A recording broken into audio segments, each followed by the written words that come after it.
गांव के छोर पर बसा था सूर्यपुर, मिट्टी की सौंधी खुशबू, पीपल की छांव और लोगों के दिलों में बसी परंपराएं। इसी गांव में रहता था ठाकुर परिवार, जिनका नाम इज्जत और रुतबे से लिया जाता था। परिवार की मुखिया थी सास शारदा देवी।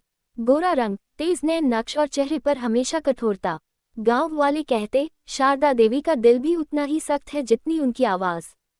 ठाकुर परिवार का इकलौता बेटा अमन पढ़ा लिखा, समझदार और संवेदनशील था। पढ़ाई पूरी करके जब वह शहर से लौटा तो माँ ने उसकी शादी की तैयारी शुरू कर दी। शारदा देवी के मन में बहू की एक तस्वीर थी, गोरी, सुंदर, आज्ञाकारी और सबसे जरूरी परिवार की इज्जत बढ़ाने वाली। लेकिन किस्मत ने जो तस्वीर बनाई वह शारदा देवी की सोच से बिल्कुल अलग थी। अमन की शादी काव्या से हुई। सांवला रंग, बड़ी बड़ी आंखें, सादा सा चेहरा, लेकिन दिल में सागर सी गहराई। काव्या पढ़ी लिखी थी, संस्कारी थी और सबसे बड़ी बात बहुत सहनशील थी। शादी के पहले ही दिन शारदा देवी ने उसे ऊपर से नीचे तक देखा और मन ही मन फैसला कर लिया, ये लड़की मेरे घर के लायक नहीं।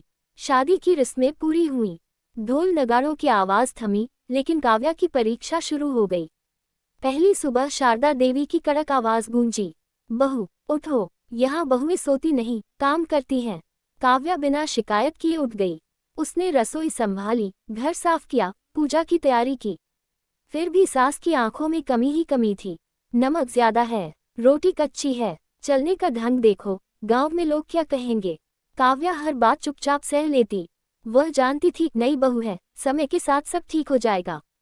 लेकिन शारदा देवी के मन में नफरत की जड़ें गहरी होती जा रही थीं।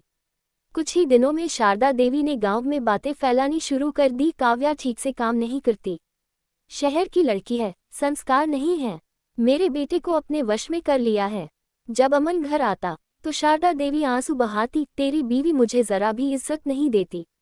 अमन हैरान होता, माँ, काव्या तो कुछ कहती ही नहीं। अरे वही तो चालाकी है, बाहर से सीधी, अंदर से जहरीली। शारदा देवी जहर घोल देती। धीरे धीरे घर का माहौल भारी हो गया। काव्या बोलना कम, सहना ज्यादा सीख गई। एक दिन शारदा देवी ने काव्या पर गहने चोरी करने का आरोप लगा दिया। पूरा घर इकट्ठा हुआ, मेरी अलमारी से सोने की चेन गायब है, बहू के सिवा और कौन होगा।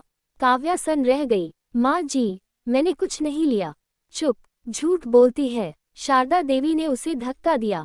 अमन बीच में आया, लेकिन माँ के सामने उसकी आवाज दब गई। बाद में चेन मिल गई शारदा देवी के ही बक्से में, पर माफी नहीं, सिर्फ एक ताना, गलती से रह गई होगी। उस दिन काव्या रात भर रोई, तकिए ने उसके आंसू पी लिए। दिन बीतते गए, शारदा देवी का व्यवहार और कठोर होता गया। छोटी छोटी बातों पर काव्या को थप्पड़ मारना, बाल पकड़कर खींचना सब आम हो गया। काली है, इसलिए किस्मत भी काली है। शारदा देवी के शब्द तीर की तरह चुभते। काव्या ने अमन से कुछ कहना चाहा, लेकिन हर बार एक ही जवाब मिला, माँ बूढ़ी है, थोड़ा एडजस्ट कर लो। काव्या समझ गई, उसकी आवाज इस घर में सबसे कमजोर है। कुछ महीनों बाद काव्या गर्भवती हुई। उसे लगा शायद अब सब बदल जाएगा। माँ बनने की खबर सुनकर अमन खुश हुआ, लेकिन शारदा देवी की आंखों में अजीब सी ठंडक थी। काम कम नहीं होगा, उन्होंने साफ कहा, गर्भ है, बीमारी नहीं। काव्या दिन रात काम करती रही। एक दिन ज्यादा थकान से वह गिर पड़ी। डॉक्टर ने आराम की सलाह दी, लेकिन शारदा देवी ने दवा फेंक दी। नाटक मत कर। उस रात काव्या को तेज दर्द उठा। अस्पताल ले जाया गया, लेकिन देर हो चुकी थी। उसका बच्चा नहीं रहा। काव्या की चीखें पूरे अस्पताल में गूंज उठी। शारदा देवी चुप थी, निर्दयी, पत्थर सी। बच्चे की मौत ने काव्या को अंदर से तोड़ दिया। वह चुप सी हो गई, आंखों में आंसू भी सूख गए। शारदा देवी ने इसे अपनी जीत समझा। देखा, मेरी बद्दुआ लग गई, उन्होंने ताना मारा। एक रात किसी छोटी सी बात पर शारदा देवी ने काव्या को इतनी बेरहमी से पीटा कि वह बेहोश हो गई। सुबह पड़ोसी उसे अस्पताल लेकर गए। डॉक्टर ने साफ कहा, अगर ये लड़की यहाँ और रही तो एक दिन मर जाएगी। अस्पताल में काव्या की माँ आई। बेटी की हालत देखकर वह रो पड़ी। उसने अमन से कहा, अगर तुम मेरी बेटी को नहीं बचा सकते तो मैं उसे ले जाऊंगी। अमन पहली बार डरा, उसे एहसास हुआ वह कितना अंधा रहा। इसी बीच गांव में एक घटना हुई। शारदा देवी सीढ़ियों से गिर गईं, हड्डी टूट गई। अब वह बिस्तर पर थी, बेबस। सचाया बहू को वही काव्या उनके सिरहाने बैठी। दवा दी, खाना खिलाया, रात भर जागी। शारदा देवी हैरान थीं, मैंने तुम्हारे साथ इतना बुरा किया, फिर भी। काव्या की आंखें भर आईं। माँ जी, बुराई से बुराई नहीं मिटती।